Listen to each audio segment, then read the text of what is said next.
आज अपने पढ़ेंगे एमआरआई। एमआरआई क्या होता है? Magnetic resonance imaging. देखो पहले इसका मतलब समझेंगे, मैग्नेटिक रेजोनेंस इमेजिंग क्या होता है। मैग्नेटिक का क्या मतलब हो गया भाई? Magnetic field. इमेजिंग का क्या मतलब हो गया? इमेज एक्वायर करना। ठीक है। रेजोनेंस का क्या मतलब है? देखो ये समझने लायक चीज है। रेजोनेंस क्या होता है? रेजोनेंस का क्या मतलब होता है? किसी भी फिजिकल मीडियम में अगर two different types of energy present होती है तो वो क्या है? आपस में ट्रांजिशन करती है। कैसे? किसी भी फिजिकल मीडियम में two different type of energy है, ठीक है, वो आपस में क्या करती है? ट्रांजिशन। ठीक है। रेजोनेंस का मतलब होता है in any physical medium when two different types of energies are present, उनमें क्या होता है? आपस में ट्रांजिशन होता है। इसको बोलते हैं रेजोनेंस। ये अपने एमआरआई में, ये जो एमआरआई है बॉडी की क्या है? जैसे सीटी क्या है, किसके लिए करते हैं? बोन्स के लिए करते हैं, बेसिकली स्ट्रक्चरल एनाटॉमी के लिए करते हैं। वैसे एमआरआई करते हैं फंक्शनल एनाटॉमी के लिए। ठीक है। बेसिकली अपने करते हैं टिश्यू के लिए। एमआरआई दी किसने थी? फर्स्ट टाइम क्या है? Felix Bloch and Edward Purcell. इन्होंने 1946 में दिया था एनएमआर का प्रिंसिपल, जो कि अपने एमआरआई में काम होता है। अभी इसको समझेंगे एनएमआर प्रिंसिपल क्या होता है। पहले हिस्ट्री देखो क्या होता है। फेलिक्स बोल्च और एडवर्ड पार्सल ने 1946 में फर्स्ट टाइम दिया था आपका एनएमआर का प्रिंसिपल, जो कि क्या है? एमआरआई में काम करता है। उसके बाद में रेमंड डामोडियन ने, ठीक है, 1970 में फर्स्ट टाइम बनाई थी आपकी एमआरआई का इक्विपमेंट, जिससे आपकी एमआरआई कैरी हुई थी। इन्होंने क्या है? सिर्फ दिया था आपका प्रिंसिपल जिस पे एमआरआई बेस होती है, जबकि रेमंड डामोडियन ने क्या है? इक्विपमेंट बना दी थी, मशीन बना दी थी। फर्स्ट टाइम 1970 में क्या है? कैरी हुई थी आपकी एमआरआई, जिसमें क्या है? पर स्कैन आपके लगते थे 4 आवर्स। उसके बाद में 1972 में इसमें ग्रेडियंट कॉइल्स आ गई थी। मैंसफील्ड और लॉटरबर्ग ने क्या है 1972 में इसमें ग्रेडियंट कॉइल्स और भी ज़्यादा क्या है मोडेलिटी इसमें ऐड कर दी थी, जिसकी वजह से क्या है पर स्कैन टाइमिंग हो गया था 20 to 30 मिनट्स। ठीक है। लेकिन बेसिकली एनएमआर का प्रिंसिपल दिया किसने था? बोल्च और पार्सल ने। पहली बार मशीन किसने बनाई थी? डामोडियन ने। ठीक है। अब अपने समझेंगे एनएमआर क्या होता है।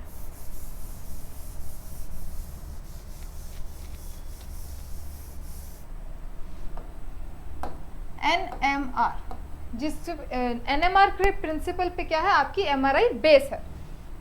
एनएमआर का क्या मतलब होता है?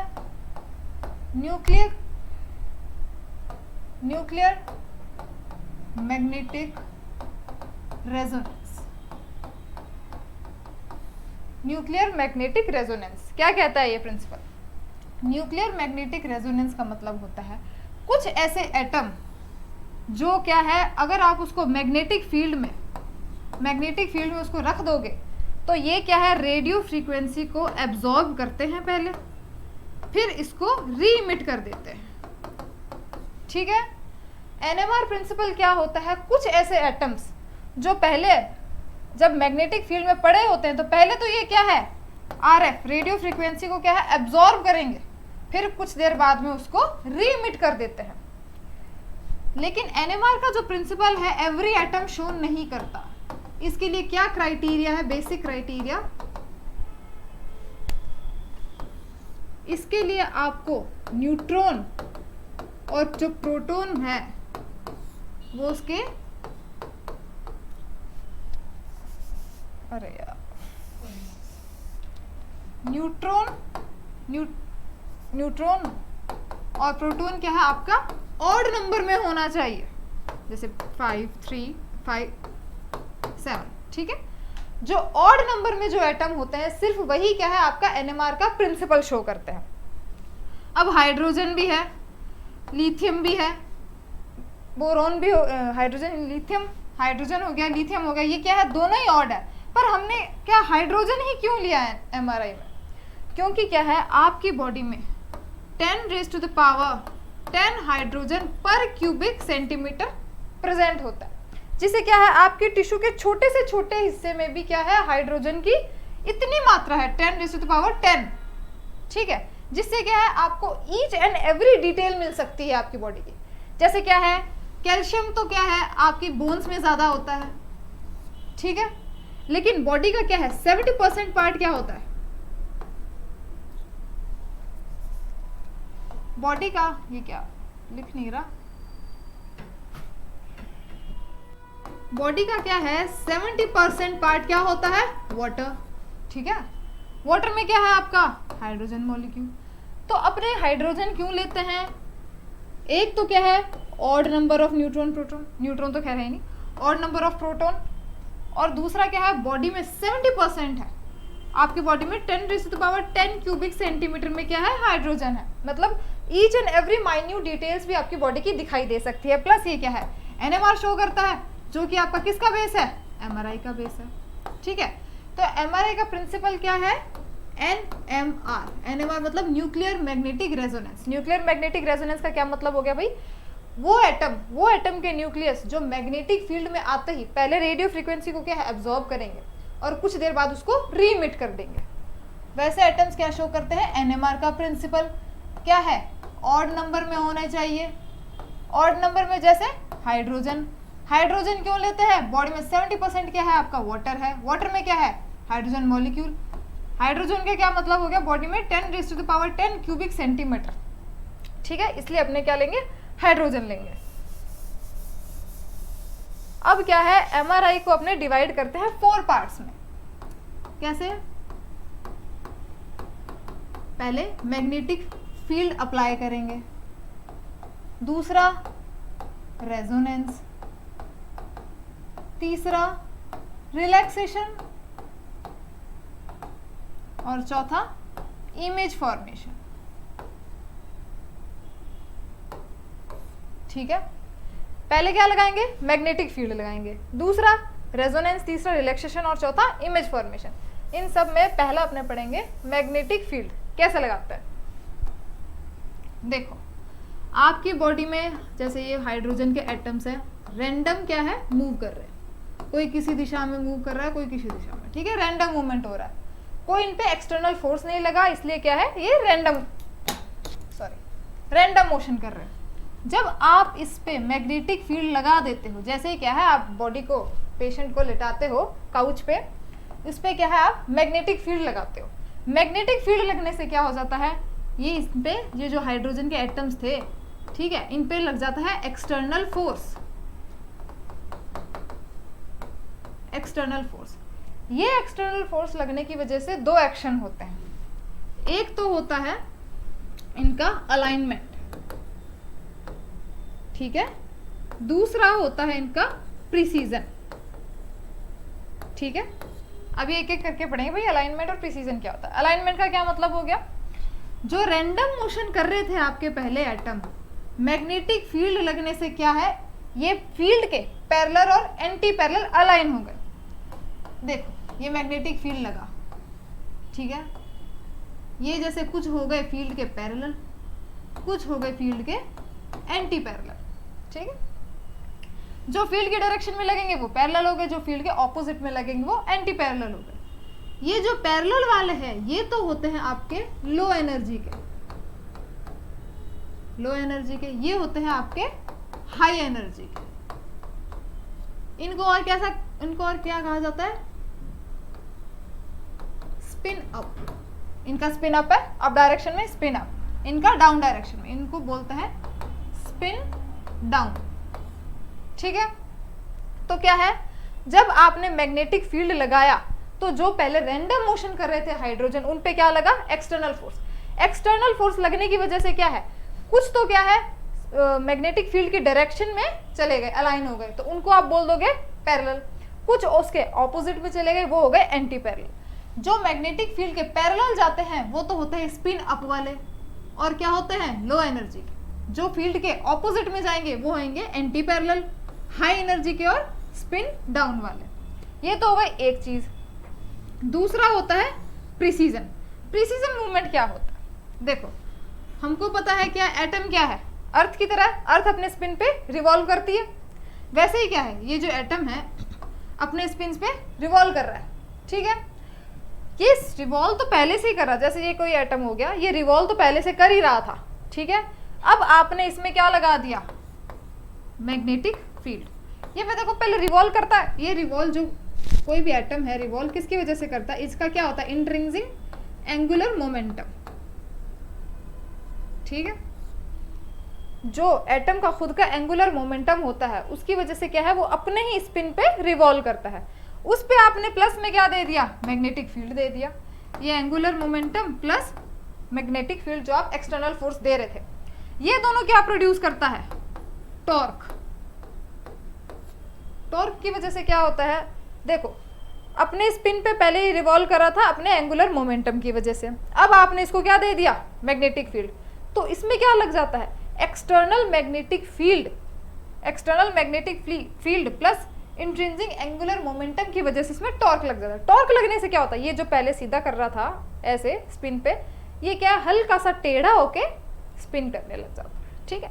ये जैसे पहले सीधा कर रहा था यूं, ये हल्का सा टेढ़ा होके थोड़ा सा टेढ़ा, इस पर टॉर्क लग जाता है, तो ये टॉर्क की डायरेक्शन में थोड़ा सा टेढ़ा स्पिन करता है, बस ये इतना ही। जैसे ये पहले क्या है सीधा कर रहा था, ये क्या है अब थोड़ा सा टेढ़ा करने लग जाता है, ये होता है प्रिसीजन मूवमेंट। अब ये जो प्रिसीजन मूवमेंट है इसकी भी कोई स्ट्रेंथ होती है, कोई रेट होती है, भाई किस रेट से प्रिसीजन कर रहा है। रेट का क्या मतलब हो गया, रेट का क्या मतलब होगा, डायरेक्टली फ्रीक्वेंसी, ठीक है। प्रिसीजन जो मूवमेंट है आपका, जो प्रिसीजन मूवमेंट है आपका, उसकी रेट क्या होगी, रेट मतलब क्या, उसकी फ्रीक्वेंसी क्या होगी। प्रिसीजन को देखते हैं पहले, देखो प्रिसीजन मूवमेंट है, पहली बात तो होता किससे, external magnetic field plus intrinsic angular momentum, क्या प्रोड्यूस किया इन्होंने, टॉर्क। टॉर्क की वजह से क्या हुआ, ये थोड़ा सा टेढ़ा करने लगे, टेढ़ा स्पिन करने लगे, ठीक है। अब इनकी स्पिन की रेट क्या होगी भाई, ये रेट कैसे डिसाइड होती है, इसके लिए क्या है, एक इक्वेशन होती है,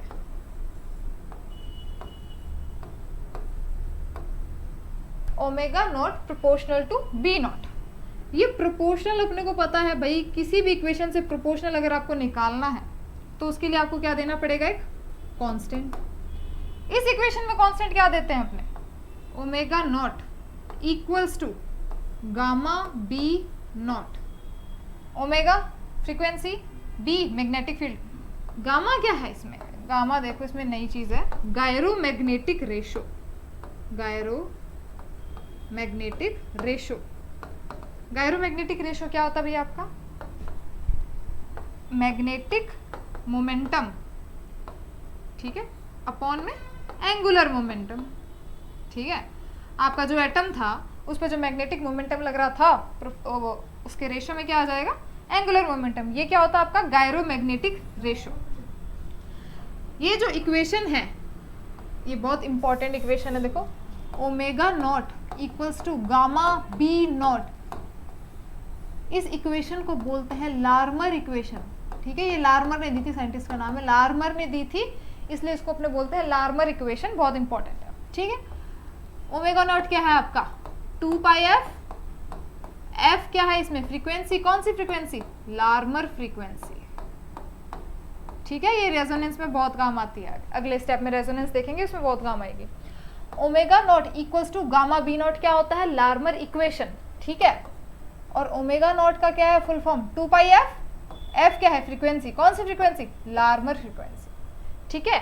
लार्मर फ्रीक्वेंसी का क्या मतलब हो गया भाई, वो रेट, वो फ्रीक्वेंसी जिससे आपका एटम क्या है प्रिसीजन मूवमेंट कर रहा है, ये हो गया प्रिसीजन मूवमेंट आपका कंप्लीट। अलाइनमेंट में हमने क्या देखा था भाई, स्पिन अप और स्पिन डाउन हुए थे, ठीक है।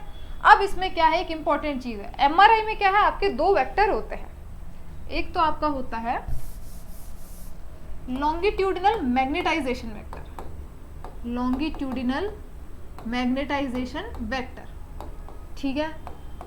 एक होता है आपका ट्रांसवर्स मैग्नेटाइजेशन वेक्टर, ठीक है, ये दो वेक्टर क्या है आपको इमेज की इंफॉर्मेशन देते हैं।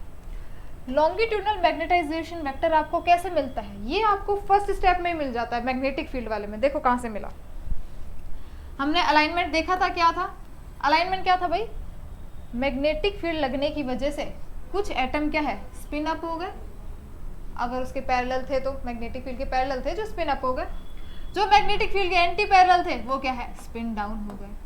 तो जिस दिशा में आपका नेट मैग्नेटाइजेशन होगा, नेट मैग्नेटाइजेशन वेक्टर जिस दिशा में होगा उस दिशा में आपका लॉन्गिट्यूडनल मैग्नेटाइजेशन वेक्टर। अब नेट मैग्नेटाइजेशन क्या हो गया, जैसे सपोज कर लो भाई कोई आपके 10 एटम थे, ठीक है, 6 तो आपके ऊपर की तरफ थे, लो एनर्जी के थे, पर 6 स्पिन अप थे और 4 आपके थे स्पिन डाउन।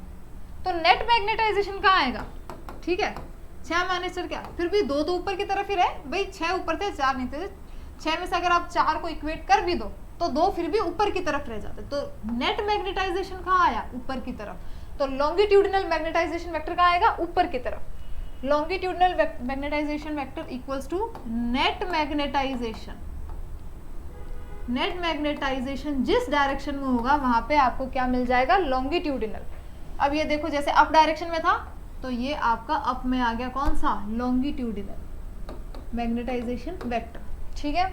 तो मैग्नेटिक फील्ड के लगाने पे आपको चार बहुत इंपॉर्टेंट चीज मिली।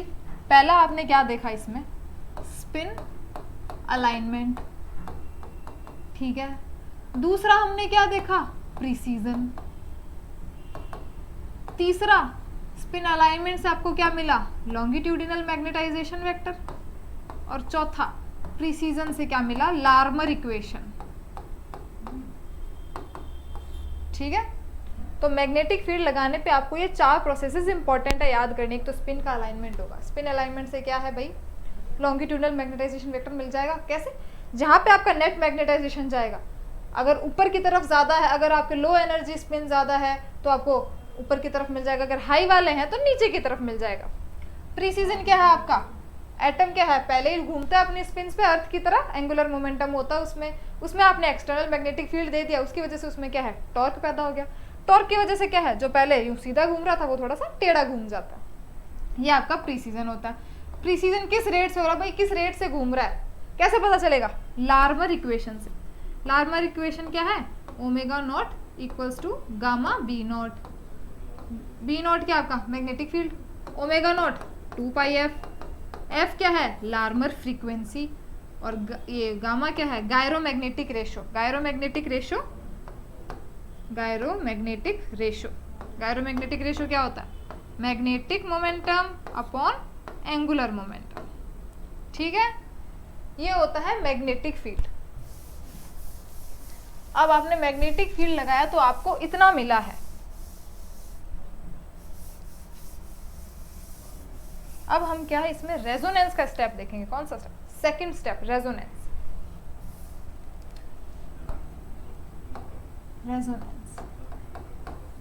रेजोनेंस का स्टेप देखेंगे। इनिशियल डायग्राम अपना ये बन रहा था, ठीक है, फॉर एग्जांपल ये बन रहा था। रेजोनेंस में आप क्या करते हो, हम इसको क्या देते हैं RF radio frequency pulse, RF pulse क्या देते हैं इसको रेडियो फ्रीक्वेंसी पल्स। रेजोनेंस के स्टेप में स्पिन अप स्पिन डाउन चल रहा है, इनका वो जो भी प्रिसीजन चल भी रहा है, उसके बाद में आप क्या है आरएफ पल्स दे देते हो इसको रेडियो फ्रीक्वेंसी पल्स। ये पल्स क्या है किसके इक्वल होती है लार्मर फ्रीक्वेंसी के इक्वल होती है।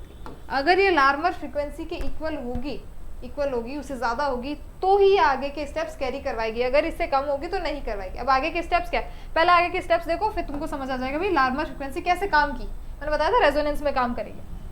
आरएफ पल्स क्या है भाई, किसी एनर्जी के आपने आरएफ पल्स दी।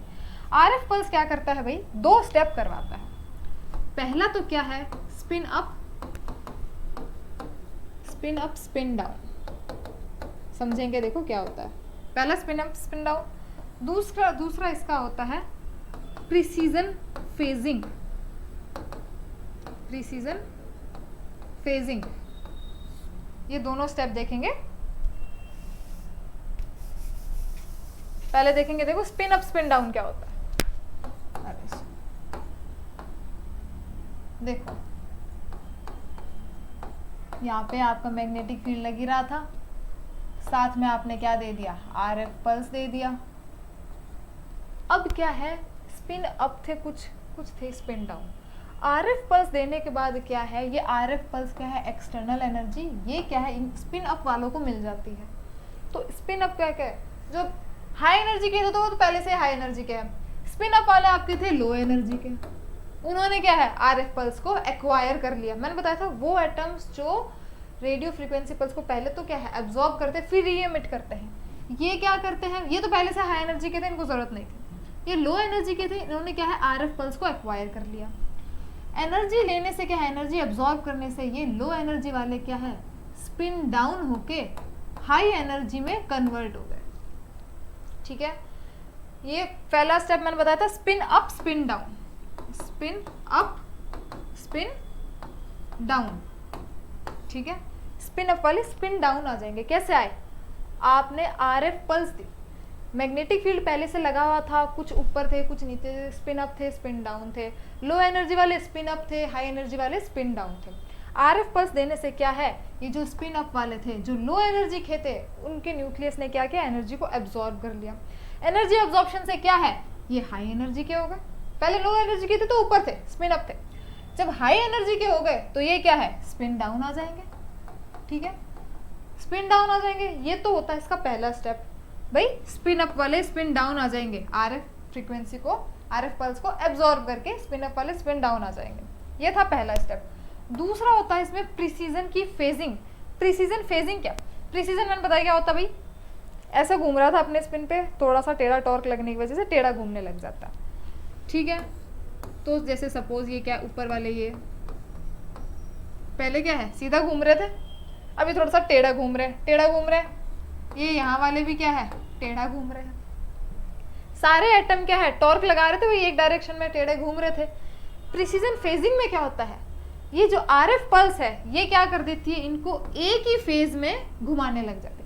पहले ये क्या है अलग अलग, मतलब एटम बहुत सारे थे, अलग अलग अपने क्या है स्पिन पे टॉर्क कर रहे थे, मतलब ये क्या है एंगुलर मोमेंटम और मैग्नेटिक फील्ड मिला के टॉर्क लगा, जिसकी वजह से प्रिसीजन कर रहे थे, टेढ़ा घूम रहे थे, सीधा थे टेढ़ा हो गए, टॉर्क लग गया था। उसके बाद में क्या है आरएफ पल्स लगाने के बाद में इनको एनर्जी मिल जाती है। ये आरएफ पल्स क्या है, ये जो पहले अलग अलग एक एक एक एक कर रहे थे, ये सारे एटम्स कंबाइन होके एक ही दिशा में प्रिसीजन करने लग जाते हैं। ठीक है, तो मैं इसको क्या है ऐसे कर सकती हूँ भाई नेट प्रिसीजन ऐसे आएगा एक डायरेक्शन में, ये जो पहले अलग अलग एटम कर रहे थे प्रिसीजन, इसको अगर मैं एक ही फेज में लेना चाहूँ तो नेट क्या आएगा, इस डायरेक्शन में आ जाएगा आपका प्रिसीजन, ऊपर वालों का इसमें आएगा, नीचे वालों का इसमें आएगा।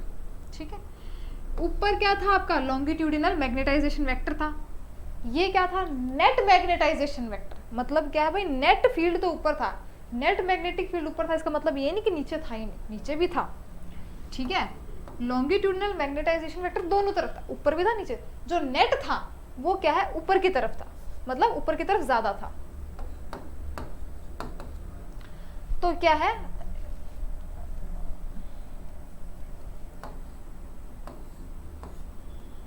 ऊपर का लॉन्गिट्यूडिनल मैग्नेटाइजेशन वेक्टर क्या है, जो आपका प्रिसीजन एक ही फेज में होने लग गया था, उसकी वजह से ये क्या है 45 डिग्री क्या है नॉक डाउन आ गया था। 45 डिग्री ऐसे आ गया क्योंकि क्या है भाई पहले नेट मैग्नेटाइजेशन वेक्टर तो ऊपर था, पर प्रिसीजन ये आरएफ पल्स लगने के से क्या हो गया था भाई, वो एक ही फेज में करने लग गए, सारे एक ही फेज में करने लग गए, तो इस डायरेक्शन में चला गया।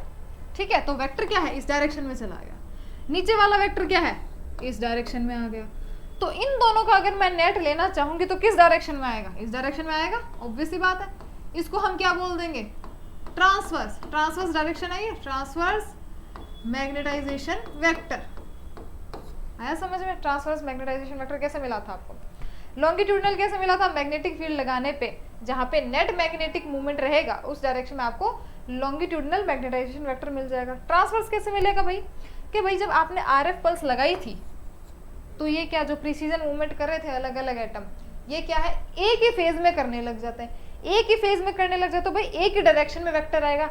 वेक्टर क्या है जो आपको पता है, अभी पहले सीधा कर रहा था तो सीधा आ रहा था, अब भाई टेढ़ा करेगा तो मैग्नेटाइजेशन वेक्टर क्या है नॉकडाउन हो जाएगा।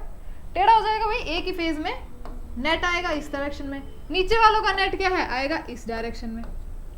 इन दोनों का अगर मैं लेना चाहूंगी, इन दोनों का अगर मैं नेट लेना चाहूंगी तो किस डायरेक्शन में आएगा, transverse magnetisation vector, transverse direction में आएगा, इसलिए अपने उसको बोल देते हैं ट्रांसवर्स मैग्नेटाइजेशन वेक्टर।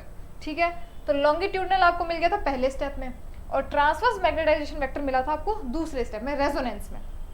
ठीक है, तो रेजोनेंस में दो प्रक्रिया हुई थी, कौन सी, एक तो स्पिन अप स्पिन डाउन वाली, हाई एनर्जी वाले लो एनर्जी में, सॉरी लो एनर्जी वाले हाई एनर्जी में आ गए थे आरएफ पल्स को एब्जॉर्ब करके, और दूसरा प्रीसीजन की फेजिंग। प्रीसीजन पहले से हो रहा था, प्रीसीजन में और प्रीसीजन फेजिंग में कंफ्यूज नहीं होना। देखो प्रीसीजन तो पहले से हो ही रहा था, लेकिन इस स्टेप में क्या है, आरएफ पल्स देने से वो एक ही फेज में होने लग गया।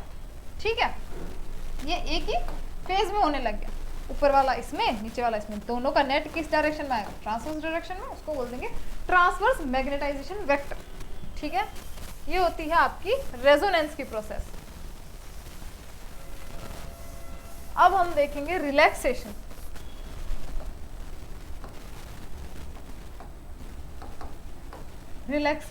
रिलैक्सेशन कुछ नहीं है, सिर्फ रेजोनेंस का उल्टा है। रिवर्स ऑफ रेजोनेंस क्या है आपका, रिलैक्सेशन है। अब रेजोनेंस में अपनी दो कौन से स्टेप हुए थे, स्पिन अप स्पिन डाउन वाले और प्रीसीजन फेजिंग वाले। देखो रेजोनेंस में, अब इसका उल्टा करेंगे, देखो रेजोनेंस में आपके क्या हुए थे, पहला स्टेप हुआ था स्पिन अप, कहाँ गए थे, स्पिन डाउन में, ये पहला स्टेप आया था।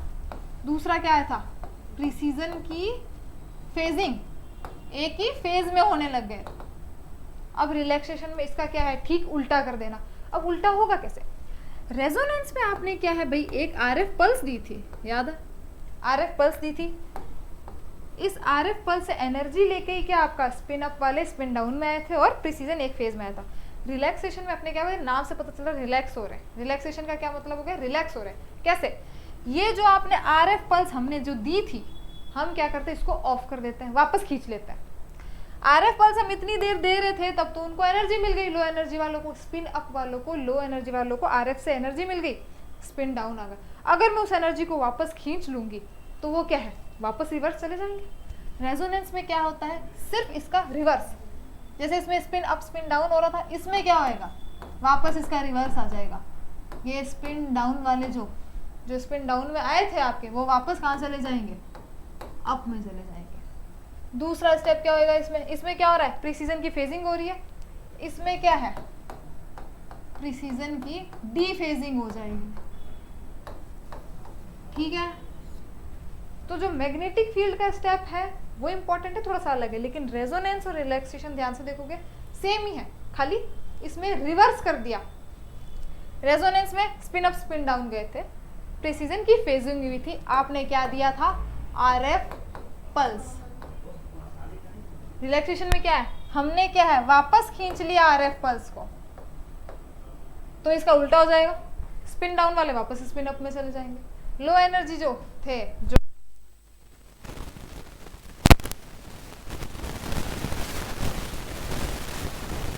लो एनर्जी वापस चले गए।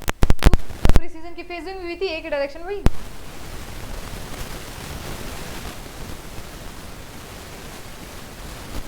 45 डिग्री, वो क्या है, वापस डी फेजिंग हो जाती है उनकी। वो एक ही फेज में जैसे हो रहा था, अपने नेट ले रहे थे, वो वैसे नहीं आता। फिर आरएफ फ्रीक्वेंसी वापस खींचने से क्या है, वो वापस क्या है, घूमते साथ में ही है, पर फेज नहीं बन पाता उनका। ही आरएफ पल्स देने से उनका एक फेज बन जाता है, जिससे आप ट्रांसवर्स मैग्नेटाइजेशन वेक्टर निकालते हो। इसमें क्या है, आरएफ पल्स खींचने से वो फेज नहीं बन पाता, घूमते वो वैसे ही प्रीसीजन में ही है। ठीक है, तो इसमें क्या हुआ, आपके रिलैक्सेशन में स्पिन डाउन स्पिन अप में चले गए और प्रीसीजन की डी फेजिंग हो गई। अब रिलैक्सेशन को क्या है, अपने दो भागों में बांट देते हैं। ठीक है, एक तो आपने सुना होगा भाई T1 रिलैक्सेशन होता है। ठीक है, T1 रिलैक्सेशन। एक आपका क्या होता है, T2 रिलैक्सेशन होता है। ठीक है भाई, T1 इसमें T क्या है, T इसमें क्या इंडिकेट करता है, T का इंडिकेशन है टाइम से, time 1 relaxation, time 2 relaxation, T1 relaxation, T2 relaxation. इसमें ये क्या है, T1 T1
रिलैक्सेशन क्या है आपको, जो स्पिन अप स्पिन डाउन वाला था, 2 प्रोसेस बताए थे, स्पिन अप स्पिन डाउन वाला आपका कौन सा था, T1 रिलैक्सेशन।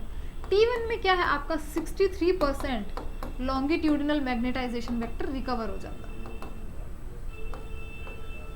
ठीक है, रिकवर हो जाता है 63% लॉन्गिट्यूडिनल मैग्नेटाइजेशन वेक्टर रिकवर हो जाएगा आपका किसमें, ये T1 रिलैक्सेशन में। मैंने बताया था ये फेजिंग हुई थी, फेजिंग से क्या है, जो ऊपर की डायरेक्शन में था नॉकडाउन हो गया था, नीचे वाला इस तरफ आ गया था और नेट ट्रांसवर्स बना था, ये क्या है वापस ऊपर की तरफ चला जाता है। तो T1 रिलैक्सेशन में क्या है 63% आपका लॉन्गिट्यूडिनल मैग्नेटाइजेशन वेक्टर रिकवर हो जाता है। स्पिन अप स्पिन डाउन वाला, इसको ऑल्सो अपन क्या बोलते हैं, स्पिन लैटिस रिलैक्सेशन भी बोलते हैं। ये बेसिकली किसके काम आता है, आपकी बॉडी की स्ट्रक्चरल एनाटॉमी के लिए, ठीक है, स्ट्रक्चरल एनाटॉमी के लिए काम आएगा।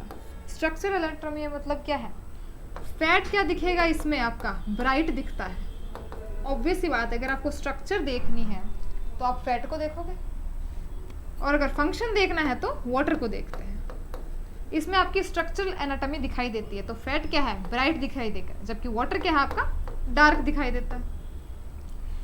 T2 रिलैक्सेशन में क्या होता है, प्रीसीजन की डीफेजिंग। इसमें आपका क्या है, जो 63% तो आपको मिल ही गया था पहले, जो रिमेनिंग 37% था वो आपको इस स्टेप में मिल जाता है, ठीक है। दूसरा क्या है, ये होता है फंक्शनल एनाटॉमी के लिए, फंक्शनल एनाटॉमी के लिए, ठीक है।